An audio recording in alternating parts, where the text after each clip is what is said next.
Hello friends, આજે આપણે બનાવીએ ચટપટા આલુની સબ્જી. એના માટે મેં 2 ટેબલસ્પૂન ઓઇલ ગરમ કરવા મૂક્યું છે. બીજી સામગ્રી જોશે 1 medium size tomato cut into pieces, 10 થી 12 લીમડાના પાન, 1 ટીસ્પૂન ગરમ મસાલો, 1 ટેબલસ્પૂન શુગર, સાકર ટમેટાની ખટાશ ઓછી કરવા, મીઠું સ્વાદ અનુસાર. મેં 4 પોટેટોસ બોઇલ કર્યા, એમાંથી 3 ના આવા પીસીસ કર્યા અને એકને મેં ક્રશ કરી કાઢ્યા એટલે આપણી ગ્રેવી થીક થાય. બીજું જોશે લાલ મરચું, હળદર, ધાણા જીરું. અહીંયા મેં તેલ ગરમ કરવા મૂક્યું છે. એમાં હું સૌથી પહેલા રાઈ નાખું છું.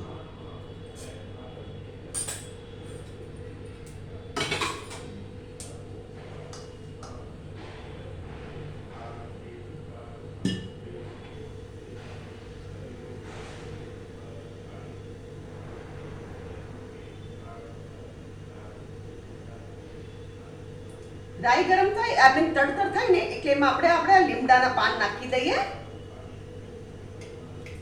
આ બહુ જ ટેસ્ટી લાગે વેરાયટી.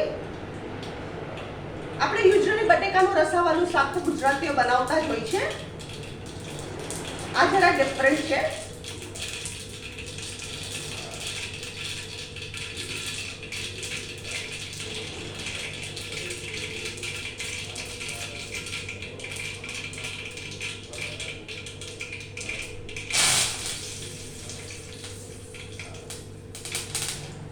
એમાં આમાં ટમેટોસ નાખી દેવાના.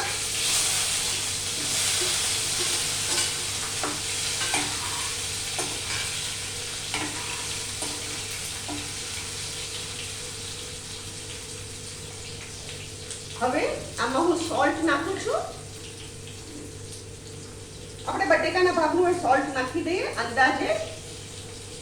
મેં 1 ટીસ્પૂન ભરીને સોલ્ટ નાખ્યું છે. આપણે બરાબર મિક્સ કરી દઈએ એને.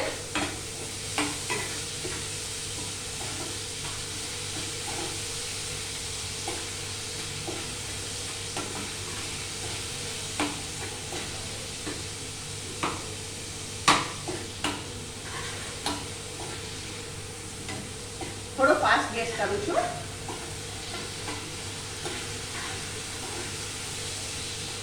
હવે આમાં આપણે ગરમ મસાલો,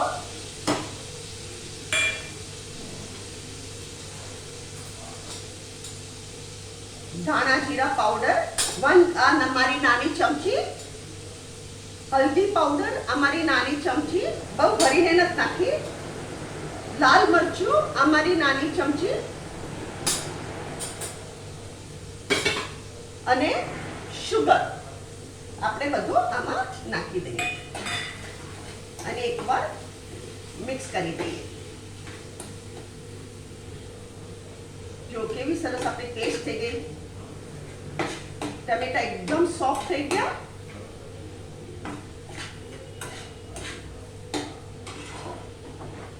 ફ્રેન્ડ્સ, આ છે આજે આપણી પેસ્ટ. હવે આપણે આમાં શું કરવાનું? આપણે આમાં પોટેટોસ નાખી દઈએ અને ક્રશ પોટેટોસ નાખી દઈએ.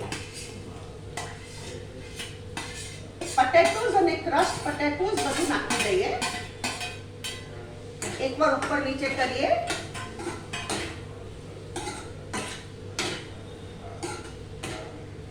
અને એમાં હવે આપણે જોઈતું પ્રમાણે પાણી નાખીએ, વોટર.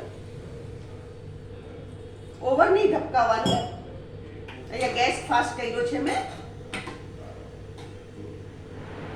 Yummy, delicious. આ તમે જરૂરથી ટ્રાય કરજો. અમારી પોતાની રેસીપી છે.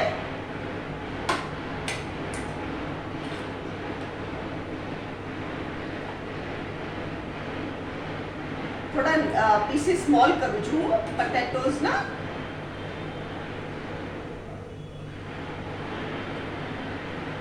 બહુ જ ટેસ્ટી આપણી રેસીપી છે. આવી સબ્જી થઈ છે.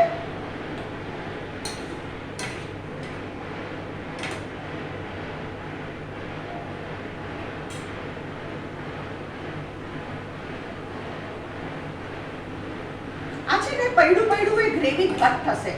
એટલે તમારે જમવું હોય એની પહેલા તમે કરો ને તો થોડી ગ્રેવી રહેવા દેવાની. એનું કારણ શું છે? પૈડું એ ગ્રેવી આપણી ઘટ થશે.